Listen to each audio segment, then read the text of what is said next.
How does an entire institution go from being completely broken to utterly unbeatable in just 2 decades?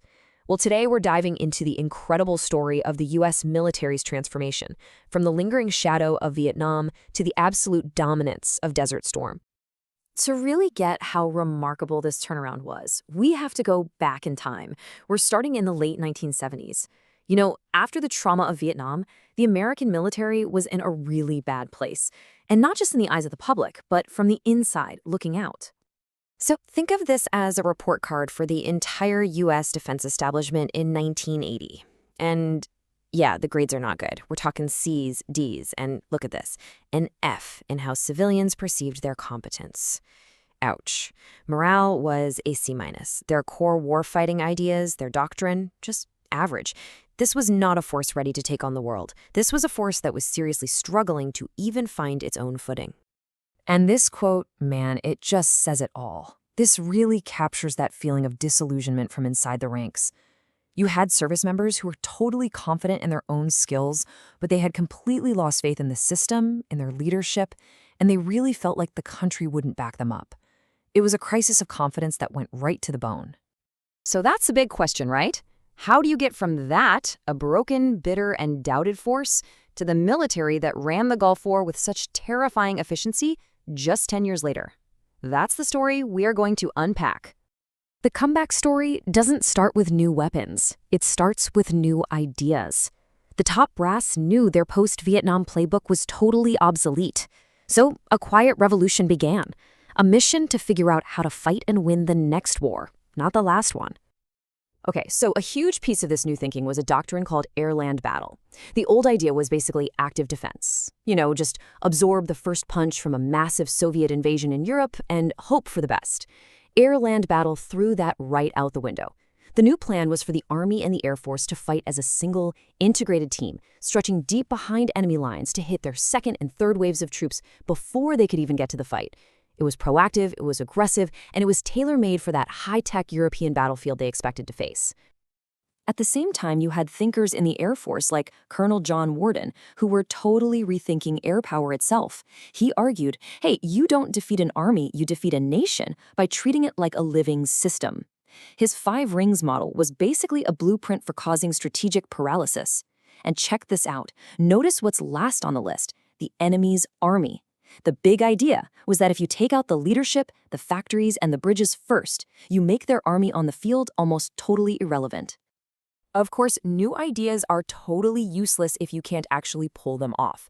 So the military got deadly serious about training.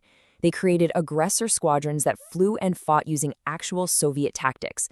They built massive, hyper-realistic training areas like the National Training Center, where units went up against a home team that knew every dirty trick in the Soviet playbook. It was brutal, it was realistic, and it was absolutely essential. Okay, so with new doctrines and way better training, the final piece of the puzzle was the hardware. The services started pouring money into a new generation of weapons that would give them an almost unfair advantage on the battlefield. But get this, here's a number that might surprise you. In the entire Gulf War, only 9%, just 9, of the total bombs dropped by the U.S. were so-called smart bombs, or precision weapons. But that tiny 9% accounted for a jaw-dropping 75% of the damage to strategic targets. Talk about leverage. That is an absolutely revolutionary shift in the efficiency of warfare. And this right here really shows you the incredible leap in capability. I mean, to destroy a single tough target in World War II, you might have needed a massive raid, hundreds of planes dropping thousands of bombs. By 1991, that same exact job could be done by one stealth aircraft with one laser-guided bomb. The game had just completely, fundamentally changed. So, we have new ideas, new training, and new tech. Now, let's see what happens when you put all 3 together and unleash them on the night of January 17th, 1991 in Operation Desert Storm. Before the war, Iraq had this really dense centralized air defense system, a whole web connecting headquarters and missile sites. On the right, that's what it looked like after just a few hours of the air campaign. F-117 stealth fighters, totally invisible to radar, went straight for the brain of the system, surgically taking out key command centers. With its central nervous system completely severed, the whole network was shattered. The skies were now open for business. With clear skies, coalition air power just started systematically taking apart the Iraqi army down in Kuwait. And this quote from Lieutenant General Chuck Horner, it just perfectly captures the casual dominance they had. The job of blowing up Iraqi tanks became so routine that pilots started calling it tank plinking, like a shooting gallery game. This was not a fair fight. It was a complete technological and doctrinal mismatch. And what's truly astounding is how they kept this up. You'd think the stress of combat would wear down all these complex aircraft. But for a lot of key jets, the readiness rates during the war were actually higher than in peacetime. The F-117, for instance, jumped from about 80% ready in peacetime to over 85% during combat. That's just a testament to the incredible maintenance and logistics crews keeping the whole machine running at a crazy tempo. The Gulf War lasted just 43 days, but its outcome? That was the end result of a 20-year journey from institutional crisis to absolute, unquestioned dominance. Let's go back to that report card for a second. This is 1990, right on the eve of the war. Just look at the difference. Leadership is now a B+. Military training, A. Doctrine, A. Morale, A-. This is the proof, right here. The victory in the desert wasn't some kind of fluke. It was the final exam for a military that had spent an entire decade studying, reforming, and preparing. And they aced it. So here's the crucial takeaway. Desert Storm was way more than just a military victory. It was the public debut of a revolution in warfare.